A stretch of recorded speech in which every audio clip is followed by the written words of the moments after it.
name is Claire Colwell, and I am an abortion survivor, and that is how I have been affected, which is very rare. I was a twin when I was in the womb, but today I'm still a twin. My twin just isn't here. I am here to be able to be a voice and a face for the unborn. And that is all by God's grace. At the age of 20, I decided that I was going to make the phone call to my adoption agency and start a search to hopefully meet my birth mother. I received a phone call from her a month later, and I visited. I had a card for her, and on the card, what I wrote was, "Thank you for choosing life for me. That's the greatest gift I've ever received."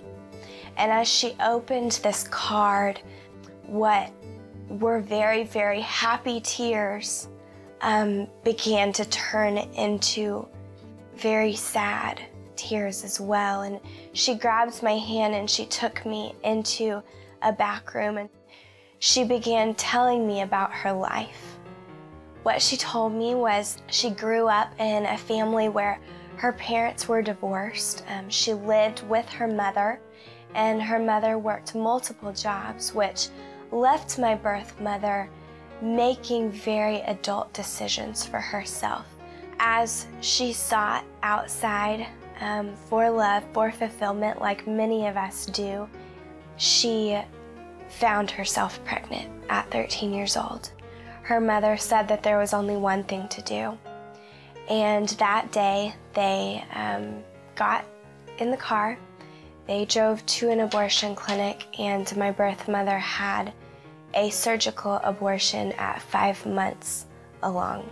After having her surgical abortion that day, as she went home to her, I believe, 8th grade life, she was in gym class with her best friend, I believe about 4 weeks later, and her friend said, "Have you been back to the doctor?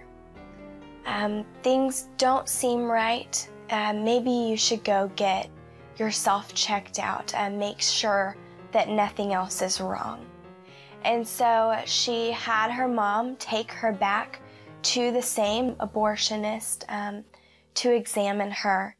And at that moment, she was told the most shocking words she had ever heard in her entire life. "You're still pregnant. Your abortion was successful, but you're still pregnant. You were pregnant with twins. One was aborted, but one has survived, and so you're still mothering a child in your womb." She was told that her amniotic fluid, which is in the sac and which is what holds the baby together and gives the baby nutrients, had been broken. My birth mother delivered a little baby girl 2 weeks later, and that was me. When I was born, I weighed 3 pounds, 2 ounces. My hips were dislocated and my feet were turned in as club feet. I had to stay in the hospital for 2.5 months. I was on life support. When I was released, I had casts on my feet to correct my club feet, and I had a harness on my hips to hopefully put my hips back into place. And through the next couple years, I went through multiple casts, even body casts, to kind of form my body back together, although it sounds like a horror story, and many have said, "Well, aren't you angry? Aren't you upset?" And I say no, because my birth mother is probably my biggest hero. Because she didn't have to tell me And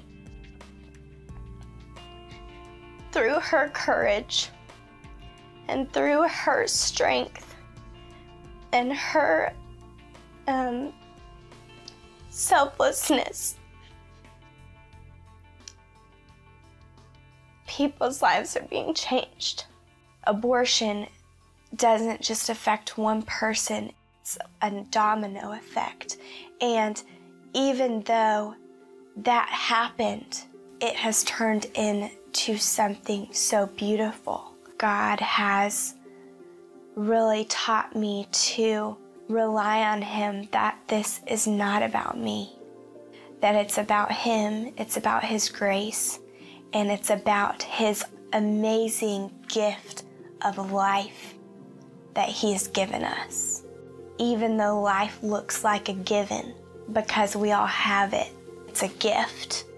He is able to speak through my story and through my birth mother's story, through my parents' story, and share that gift with the world.